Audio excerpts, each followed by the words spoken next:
Presidenta de la Asamblea Nacional. Gracias por estar con nosotros. Siempre importante sus criterios respecto de la coyuntura política del país. ¿Cómo está, mi querida Elizabeth? Buenas tardes y bienvenida.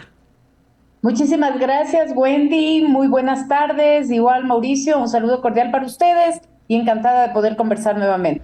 El gusto es nuestro, doctora Cabezas. Qué gusto saludarla. A ver, vamos a conversar sobre varios tópicos porque la Asamblea Nacional evidentemente tiene un protagonismo importante durante estos días. Lo primero, el pretendido juicio político contra la fiscal doctora Diana Salazar. A ver, ¿hasta dónde o hasta qué punto lo que está sucediendo es normal? ¿Por qué lo pregunto así?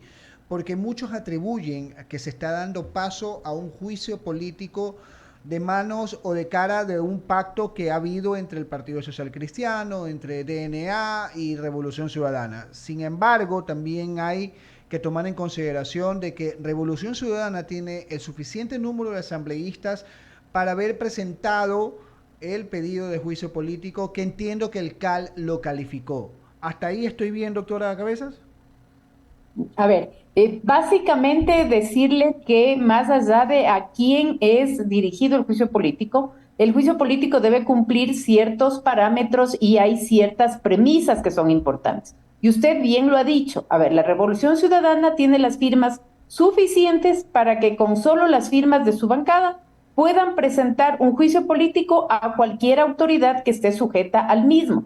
Por lo tanto, la presentación que se hizo del documento ante el CAL es válida, por decirlo de alguna manera, en función de este requisito que reúne el número de las firmas adecuadas. Adicionalmente, en el juicio político tiene que añadirse las motivaciones que están haciéndole llevar, en este caso, a la persona X, Y o Z a ser sujeto de este enjuiciamiento. Y eso es el segundo paso en donde el CAL tiene que valorar efectivamente que cumplan ciertos requisitos. Se pide un informe a la unidad técnica legislativa y la unidad técnica legislativa emite este informe que tiene que ser valorado y votado dentro del CAL para tener una mayoría suficiente, que recordemos que hay 7 miembros en el CAL. Entonces usted necesita al menos 4 firmas. De esas, solamente 2 firmas son de RC. Por lo tanto, ellos van a necesitar votos de los miembros del CAL de otras agrupaciones políticas para poder hacer la calificación y posteriormente ya pasar al pleno, en donde ya pues estamos hablando de otro tema, porque se empiezan a fundamentar cada una de las Doctora, motivaciones y los elementos de cargo y de descargo de las partes. Doctora Cabezas, ilústreme en algo.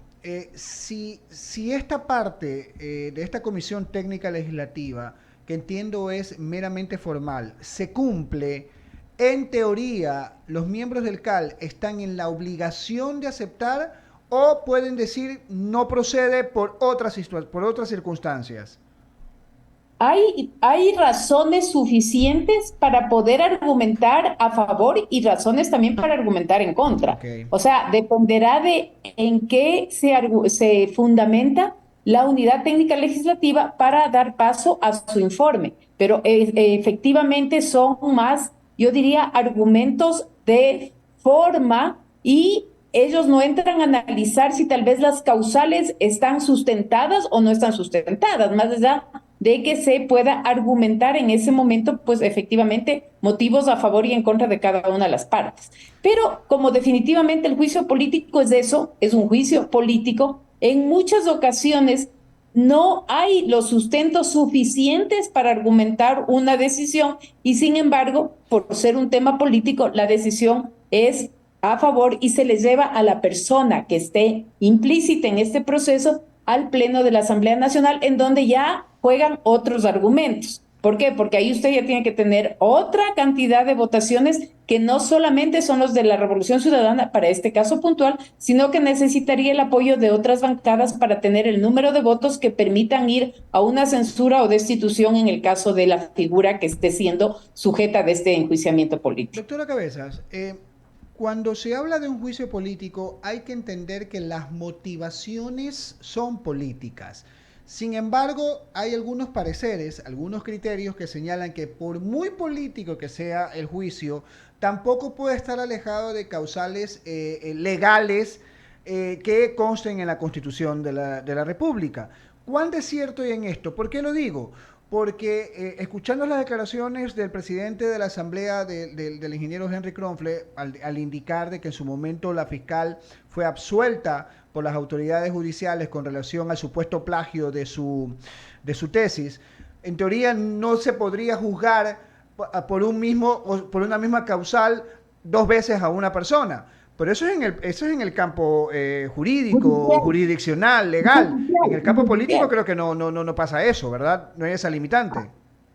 A ver, definitivamente usted dentro del ámbito judicial no puede generar dos causas por los mismos delitos, ¿no es cierto? Ujú. Y por lo tanto, definitivamente en ese ámbito eso no se da. Pero en el ámbito político, ¿no es cierto? Es obvio que usted no le va a llevar a una misma persona dos veces a un enjuiciamiento político por la misma razón.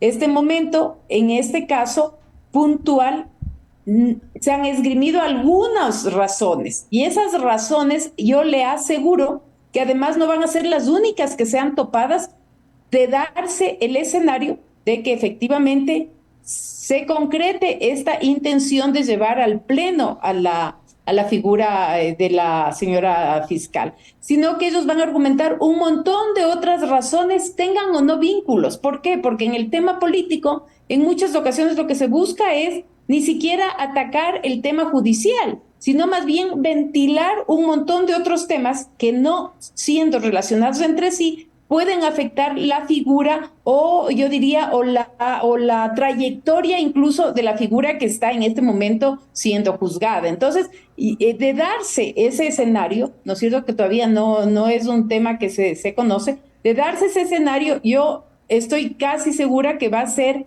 el motivo yo diría, el momento para ventilar un montón de otros temas que posiblemente los tienen represados esta bancada de RC y restregárselo en la cara a la señora fiscal, sean o no sean válidos en el caso del enjuiciamiento que se está planteando. Aunque la forma señala de que las causales deben ser anunciadas en el momento de la argumentación.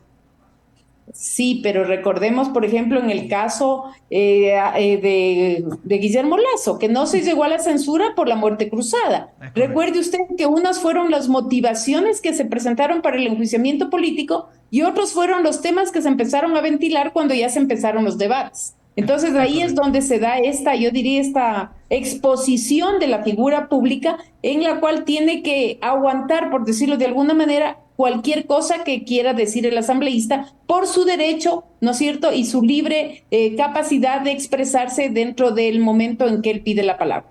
Perfecto, doctor Cabezas, le voy a dar paso a Leonidas Castro, que está en la plataforma. Él tiene más preguntas para usted. Gracias por contestar las mías. Leonidas. Gracias, Gracias. Mauricio. ¿Cómo está, economista? Buenas tardes.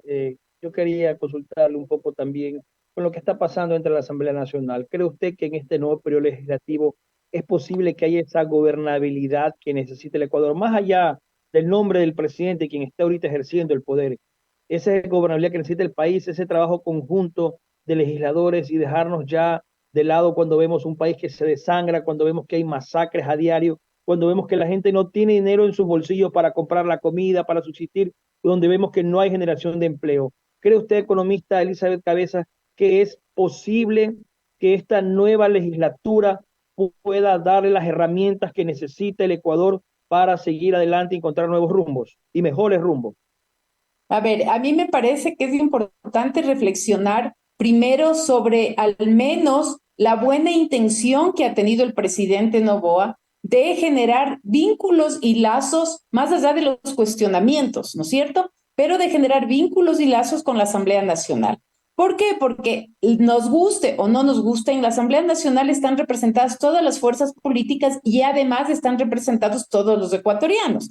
Unos que han decidido votar por la lista 5, otros por la lista 4, otro por la lista 35, otro por la lista 20, etcétera, etcétera, etcétera. Entonces, bajo ese escenario, tener ese nexo con la Asamblea Nacional es fundamental. Usted no puede entrar en una pugna con una función del Estado por el mero hecho de tener representantes de una bancada o de un grupo político que es contrario totalmente a lo que usted piensa o cree. Entonces, me parece que al menos ese fue un muy buen paso de arranque. Ahora, que la Asamblea Nacional se concentre en impulsar iniciativas que van en beneficio de los ecuatorianos, ese es un reto para la Asamblea en este momento, que yo creo que dado el corto periodo de su permanencia, porque es tan corto como el del Ejecutivo, no va a tener tiempo de entrar en debates ilusos e innecesarios, sino tiene que agendarse a una prioridad de acciones que den resultados a los ecuatorianos. ¿Y por qué es ese tema? Porque además ellos tienen un interés, muchos de los que están sentados en la Asamblea Nacional, que es ir a un proceso de reelección. Y en ese sentido, en la reelección van a necesitar logros que transmitir a sus mandantes y a sus votantes, y de no tenerlos también podrían, aunque no siempre pasa, podrían tener el rechazo y la negativa de parte de la ciudadanía. Entonces, ahora la Asamblea además ha recibido ya un proyecto de ley económico urgente de parte del presidente de la República que va a tener que ser analizado y conocido por la Asamblea, y en este sentido también van a dar muestras de efectivamente si están en la línea de las prioridades que el Ejecutivo al menos ha planteado como soluciones a la crisis económica, o definitivamente siguen pensando en que están en otra fiesta y que tienen una realidad paralela que no es la que los ecuatorianos están demandando. En esa propuesta justamente que envió el presidente de reforma tributaria, de esta ley económica urgente, y que empezó justamente hoy a analizarse, se plantean algunas cosas interesantes. Hay expertos que señalan que son interesantes algunas propuestas, reducciones del tema del impuesto del IVA al tema del sector de la construcción, el tema de generar esta zona franca con posibilidades de emplear a personas jóvenes, con la deducción del impuesto a la renta para quienes contraten más personas con gente joven, gente nueva, inversión extranjera, obviamente. Le pregunto a usted, economista, estos planteamientos que se hacen, obviamente, buscan generar mayores recursos. No hay nuevos impuestos, pero el tema es hasta cuándo van a ser sostenibles, porque sabemos que tenemos que pagar en los próximos años deuda externa y el país no crece, más allá de que se recaude un poco más de dinero para salir de la deuda, pero el país no crece económicamente, es decir, no hay esa generación de empleo. ¿Cómo se lo consigue, economista? Con la ley que ha mandado el presidente es una parte, y el resto, ¿cómo llega? A ver, me parece que es importante su análisis en función de que es una iniciativa tributaria distinta, no necesariamente incrementando rubros ni incrementando tasas de impuestos, sino más bien generando incentivos para ciertos sectores para a través de ellos dinamizar la economía y generar nuevas fuentes de empleo, que es, yo diría, un círculo virtuoso en el cual ya esa gente con empleo también tiene capacidad de consumo, de gasto, y empieza como a moverse de una mejor manera el tema económico. Entonces, me parece que la iniciativa no está mal, es muy buena, tiene beneficios, por ejemplo, para los constructores, como usted bien lo ha dicho, tiene algunas otras exigencias para el sector financiero, por ejemplo, que no estaba antes contemplado, y me parece que en ese sentido es interesante. Ahora, esa iniciativa tributaria tampoco es la panacea efectivamente, porque solamente le va a dar rubros para el año 2024 finalmente. ¿Por qué? Porque este 2% a las instituciones financieras está contemplado, no dice que es indefinido, solamente habla de un periodo. Habría que ver qué es lo que pasa luego, ¿no es cierto? Pero lo que sí me parece que es importante es que el presidente tiene que buscar otras iniciativas que le ayuden a complementar el tema del presupuesto, porque definitivamente los cerca de 900 millones que piensa recaudar con la reforma son una gota en un vaso de agua en donde todavía hay deudas a proveedores, pagos pendientes a los GATS, partidas presupuestarias que tienen que ser entregadas a los distintos actores económicos y sociales del país. Entonces, esta solución es una solución muy pequeña versus la necesidad de financiamiento que tiene el Ecuador y también un déficit fiscal que venimos arrastrando. Así que hay que ser más creativos, me parece que tiene que buscar otro tipo de soluciones y de financiamientos por otros lados, y de hecho echar mano de los organismos internacionales para completar la canasta de recursos que requiere. Economista, y ir a los organismos internacionales significa también algunas exigencias. Recordemos que una de esas propuestas que siempre se ha planteado es el tema de la eliminación del subsidio a los combustibles. Y hay una piedra de choque porque ya sabemos la posición de los movimientos sociales, los sindicatos y el propio movimiento indígena encabezado por Leonidas Issa, que sabemos lo que pasó en el año 2021 con ese levantamiento justamente por el tema de los combustibles. Por allí hay una puerta media cerrada. ¿Cómo conseguimos concienciar o ver la manera de viabilizar aquello, porque siempre habrán estos reparos de estos movimientos sociales que dirán, bueno, un país petrolero, pues eliminaron los subsidios en vez de eliminar la corrupción, en vez de cobrar los impuestos. ¿Por qué? ¿Por qué hacerlo de esa manera? Bueno, tiene que tomar varias medidas. De hecho, han habido algunas iniciativas de ir cerrando, por ejemplo, la empresa EMCO es una iniciativa como para reducir el gasto fiscal y el gasto en burocracia, pero obviamente es una iniciativa también muy chiquitica alrededor de la cantidad de cosas que están pendientes. Pero lo que sí me parece que es importante entender también es que se requiere un sinnúmero de acciones, ¿no es cierto? Y el subsidio de los combustibles es una medida que tarde o temprano el país tiene que analizarla, pero con seriedad y objetividad. Yo creo que han pasado demasiados gobiernos sin esa decisión de asumir esos puntos y definitivamente podría ser el gobierno de Daniel Noboa el que lo haga. ¿Por qué? Porque yo lo veo que es un chico muy concentrado en sus objetivos y hay para analizar varias alternativas en las que efectivamente los que más tienen paguen más por la gasolina y que los que menos tienen paguen menos. Pero lo que es injustificable bajo todo punto de vista es que usted tenga fugas de combustible por las fronteras, tenga barcazas que venden combustibles a otras embarcaciones en la mitad del mar sin ningún tipo de control y sin ningún tipo de valoración. Entonces, creo que sí hay sitios donde se puede meter mano dura y ajustar las cosas para que efectivamente se mejore. Economista, un inquietud adicional para darle paso a Mauricio, que tiene más interrogantes. ¿Hay esa posibilidad de cambio en el país? El gobierno tendrá año y medio.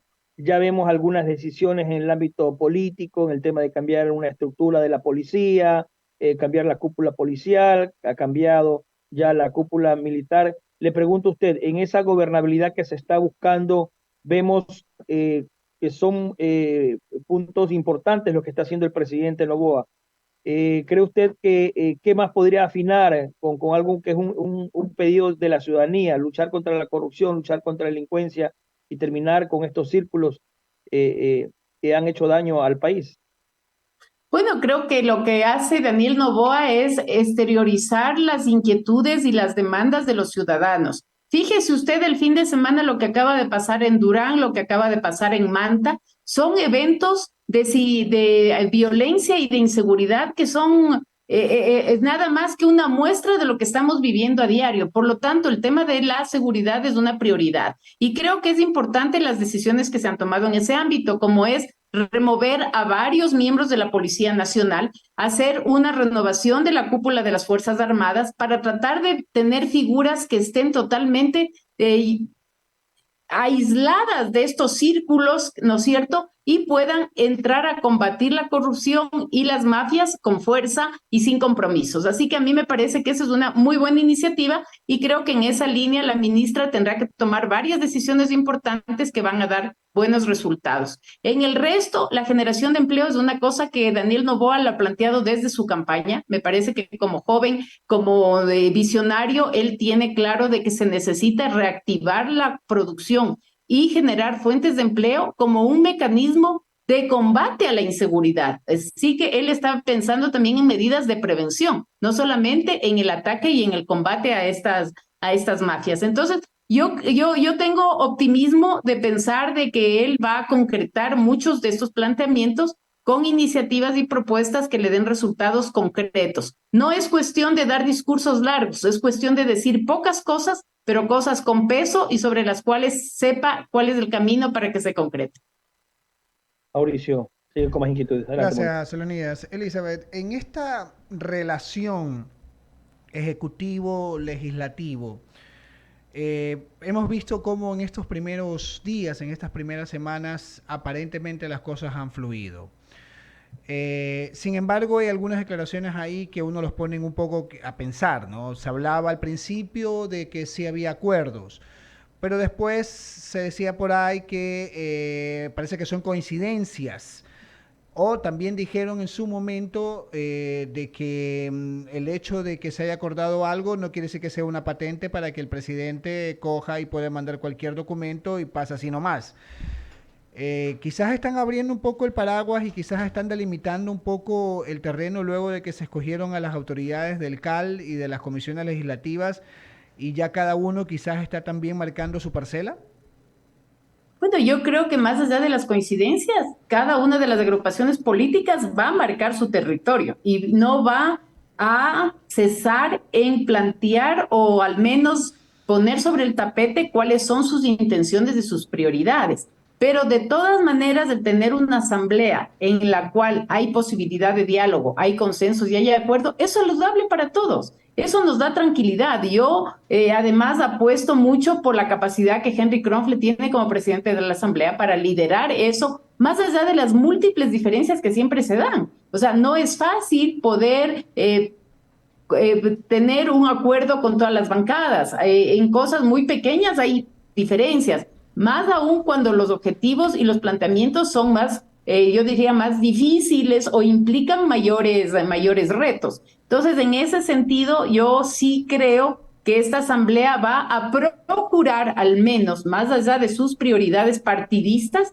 tener un consenso que haga mirar hacia el país como una asamblea de acuerdos y no de controversias y de conflictos como antes se la veía venir permanentemente, porque eso es desgastante, no solamente para la asamblea como institución, sino es desgastante para los ciudadanos que no vemos cosas positivas, sino que vemos solamente confrontaciones y figuras políticas que quieren hacer de la asamblea, ¿no es cierto?, su plataforma y vender una imagen de combatir hasta la mosca que está volando, pero que efectivamente lo que hacen es generalizar un escándalo y debilitar una función como la legislativa que tiene un rol, más allá de que nos guste o no nos guste. Y ese rol tiene que ser cumplido en respeto a la ley y en función a un marco jurídico existente. Bueno, es indudable que recién empieza este periodo legislativo, o sea, todavía faltan muchos minutos para que este partido termine y lo importante es ver cómo termina, más no cómo comienza. Sin embargo, podríamos hacer una primera lectura de que quizás haciendo la analogía con el fútbol, comienza abajo en el marcador con todo lo que le ha pasado, casi casi que se quedan fuera del CAL. O sea, en el CAL está el representante de Construye, pero no el que ellos querían. Casi casi que se queda fuera de la comisión de ética. Pusieron una persona que en primera instancia no era la que Construye quería. No están en las comisiones protagonistas o las más importantes. Entonces, digamos que comenzaron perdiendo este partido los de Construye. Bueno, sí me parece que fue un golpe y un debilitamiento después de que se vendieron como la segunda bancada con mayor número de asambleístas. Finalmente, eso en el momento de constituir las bancadas y de presentarse en la Asamblea Nacional no fue así. De hecho, como usted bien lo narra, tuvieron una débil participación en varias comisiones y sus miembros están muy relegados, por decirlo algo de alguna manera. Pero me parece que eso también es un mensaje de que no se puede tener discursos radicales de odio y de confrontación desde el inicio, antes ni siquiera de entrar a la cancha y saber cuáles van a ser las reglas del juego. Entonces, esos diálogos por fuera, esos pronunciamientos radicales, me parece que generaron tensiones que finalmente les debilitaron al punto pues que los tenemos en esas posiciones ahora. Entonces, yo creo que también son malas estrategias que en un momento se adoptan y que les llevan a un debilitamiento prematuro, por decirlo de alguna Pero forma. Elizabeth, Veamos todo el tiempo que sucede.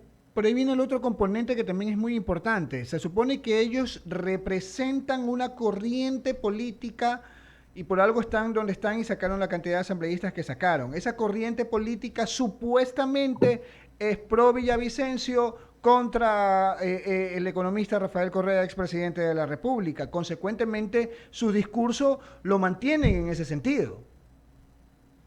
Sí, lo mantienen y el discurso puede ser válido en la medida en que las acciones que ellos realicen sean unas acciones no solamente de persecución ni de confrontación, sino también de construcción. O sea, ahí a mí me parece que se puede hacer un buen resultado de que hay acciones de combate a la corrupción que son muy legítimas, hay acciones que pueden ir construyendo mecanismos preventivos de combate a la corrupción, porque no es solamente tener un micrófono y hablar y destrozar al que esté al frente. Yo creo que la responsabilidad de la palabra se ha perdido en este país y ahora es muy fácil aniquilar a cualquier contendor o a cualquier adversario, no siendo echándole un montón de lodo encima el cual pocas veces se ha logrado concretar o pocas veces se ha logrado efectivamente conocer. Y luego cuando las cosas pasan y el escándalo termina,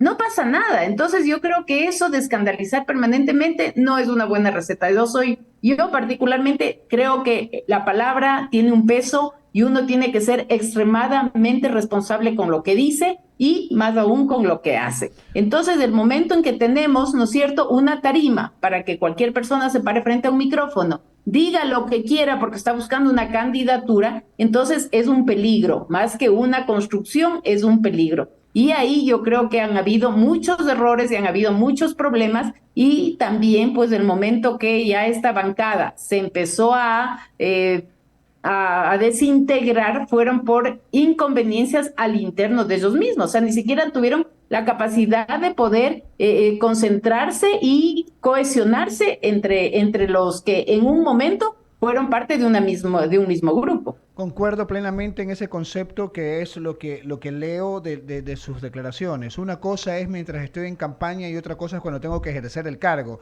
cuando ya estoy en funciones. Y si soy legislador, tengo dos cosas que hacer. Lo uno que es fiscalizar y el otro que es la construcción de normas jurídicas importantes. Y en ese sentido, tratando de hilvanar un poco con lo que usted hablaba de la lucha contra la corrupción, una buena ley de extinción de dominio y una ley que quizás también contenga elementos para extraditar, podrían ayudar en la lucha contra la corrupción en general. Yo creo que podrían, son elementos que se ponen adicionalmente a los ya existentes como para tratar esos temas, pero no todo, y eso yo lo he dicho en varias ocasiones, no todo pasa por un tema de leyes. En este país hay suficientes leyes, hay marcos normativos hermosos y no hay un reglamento que tiene que hacerlo el Ejecutivo para que éste entre en vigencia. Entonces, cuando, por ejemplo, decían que la Asamblea no deroga la tabla de drogas y que es una irresponsabilidad de la Asamblea, etcétera, etcétera. Hoy el tiempo ha dado la razón. La Asamblea no necesitaba hacer ninguna derogación de la tabla de drogas. ¿Por qué? Porque con un decreto del señor presidente de la República, esa tabla de drogas se ha cambiado o se ha eliminado y posiblemente se mantengan otros márgenes, ¿no es cierto?, de consumo o otros valores de consumo. Entonces, hay mucho, yo diría, detrás de todo el discurso que se da todos los días, hay mucha leyenda, o sea, siempre hay que buscar un culpable, siempre hay que ver a quién se echa la culpa por los errores de los otros, y es muy fácil armar una narrativa culpando a X persona cuando en realidad los culpables están al otro lado de la vereda. Entonces, creo que aquí hay una corresponsabilidad de todos los ecuatorianos. Creo que el mejor anhelo que podemos tener todos es sumar esfuerzos para que al gobierno le vaya bien. Yo le digo personalmente, tengo mucha esperanza en Daniel Noboa, porque lo veo además un chico tan joven, con tanta buena intención, que posiblemente se va a chocar contra un vidrio cuando entienda que las cosas no son como él pensaba, pero al menos puede cambiar los mecanismos y la forma de hacer las cosas. A mí me pareció muy interesante en su discurso cuando dijo, ¿no es cierto?, cómo queremos resultados distintos si seguimos haciendo las cosas iguales. Pero al día siguiente igual todos los canales le criticaron que por qué habló tan poquito, que por qué no dijo todo lo que quería hacer. O sea, él podría hablar más, podría mentir mucho y todos le van a aplaudir. O sea, cuando en realidad lo que queremos los ecuatorianos es que hablen poco, concreto y que hagan y cumplan lo que han dicho, no que nos sigan cuenteando como toda la vida nos han cuenteado. No le escucho. Nada nos calza en el Ecuador, digo, nada nos calza a los ecuatorianos. Le voy a dar paso. Somos definitivamente muy inconformes y es una pena, porque no le damos un margen de esperanza, no le damos un margen de trabajo a nadie. Al día siguiente todo el mundo ya quiere que cambie el país cuando no es tan fácil. Entonces, yo digo, respiremos un poquito y entendamos que las cosas requieren un proceso, requieren un tiempo y que no todo lo que se haga va a estar a nuestro gusto y a nuestra satisfacción. Siempre habrá algo que quede en el aire. Es correcto. Le voy a dar paso a Leonidas, él continúa con la entrevista. Leonidas. Sí, una inquietud adicional, economista. El tema de la Asamblea Nacional, quiero retomar lo que está pasando, los pedidos que se están haciendo de juicios, algunos funcionarios, por ejemplo, también al ex ministro de Energía, por ejemplo, por el tema de los apagones, el ex ministro del Interior, también Juan Zapata, por el tema de la inseguridad. Economista, con su experiencia como expresidente de la Asamblea Nacional, ¿cree usted que tengan algún futuro estas propuestas, estos pedidos que sabemos que vienen de un sector político y que realmente se está buscando también, obviamente, como se dice al inicio del programa, llegar al tema del juicio político de la Fiscal General del Estado? ¿Usted cree que haya cabida para esto o sencillamente terminarán quedando allí y no podrán pasar al Pleno? Yo creo que van a quedar, y no le digo en el CAL, capaz que hasta pasan al Pleno, pero en el Pleno no van a tener la votación, entonces va a ser un tiempo consumido de la Asamblea, desgastante para quienes están involucrados en el juicio político, ¿no es cierto? E innecesario para los ecuatorianos, porque en lugar de estar peleándonos por los juicios políticos, deberían estar sentados revisando esta ley tributaria, por ejemplo, o estar trabajando en una propuesta para el tema de los subsidios de los combustibles. O sea, la Asamblea también tiene iniciativas que puede hablarlas con el Ejecutivo. Y en esa línea me parece que no solamente es procesar lo que llega, sino también aportar a lo que llega y aportar con iniciativas para que el Ejecutivo las valore.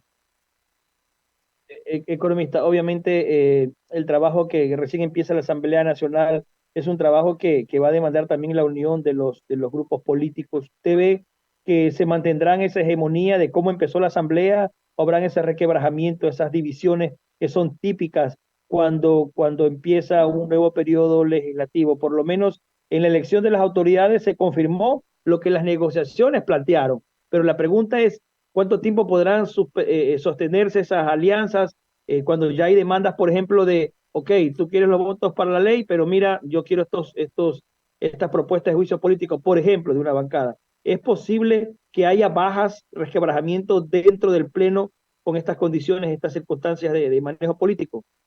A ver, todo es posible y no dudo que puedan haber, pero lo que a mí sí me parece importante analizar es que este momento la Asamblea, con esa asociación de las tres agrupaciones que tiene, ¿no es cierto? Revolución Ciudadana, Partido Social Cristiano y ADN, de arranque tienen un buen margen de votos. Fíjese usted que Henry Kronfle ganó la presidencia con 128 votos. En el peor escenario, podrían 50 asambleístas tomar una posición contraria y todavía tienen 71 votos, que es lo mínimo que se requiere para la aprobación de las leyes e incluso para las votaciones de los juicios políticos. Entonces, hay un margen importante. Yo no creo, la verdad, que esto se desbarate fácilmente. Podrían haber decepciones de uno que otro, pero sin que altere la globalidad de la conformación de la bancada mayoritaria, por decirlo algo, o de las bancadas, porque son tres mayoritarias, y por lo tanto eso le daría tranquilidad al presidente para seguir procesando las iniciativas que él envíe. Ok, gracias, economista Elizabeth Cabeza, por habernos atendido. Mauricio Wendy, en cabina principal. Así es. Gracias a la doctora Elizabeth Cabeza. Siempre es un gusto tenerla en estos micrófonos. La vamos a seguir molestando. Con todo gusto, Wendy. Un saludo cordial para todos ustedes, Leonidas, Mauricio. Gracias y felicidades. Saludos, Elizabeth. Por favor, muchísimas gracias. Gracias. Cordiales saludos. 18 horas con 10 minutos.